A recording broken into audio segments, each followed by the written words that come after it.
Ogah mati konyol, Satpam Kalideres ngacir digertak siswa SMA pakai celurit. Dengan membawa celurit di jalan, seorang siswa SMA nekat menggertak Satpam kompleks. Meski badan lebih besar dan kekar, Satpam tersebut memilih menghindar dibandingkan melawan.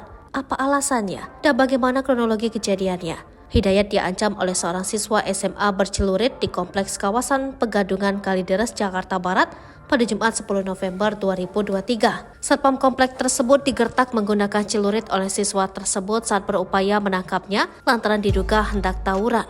Saat digertak sambal, Satpam tersebut refleks mengelak demi keselamatan dirinya. "Saya sempat diancam, bukan diancam lagi ya, saya mau dibacok, saya mengelak. Daripada saya lawan, takut mati konyol," kata Hidayat. Selain siswa bercelurit itu, kata Hidayat, sejumlah temannya menggunakan sepeda motor konvoi menggunakan 3 sepeda motor. Hidayat pun sempat mengejar para pelajar yang belum diketahui identitasnya tersebut. Menurut dia, ada sekitar 3 siswa yang membawa senjata tajam. Pihak kepolisian sektor Kalideres sudah mengetahui kejadian tersebut.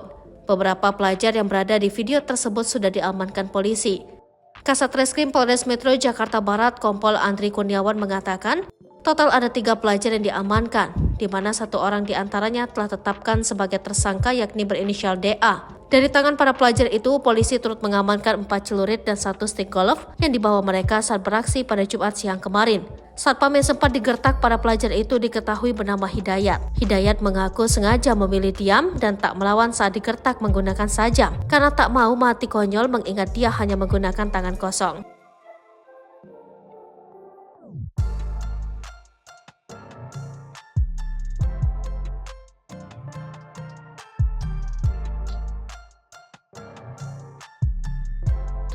Download Tribun X sekarang, menghadirkan lokal menjadi Indonesia.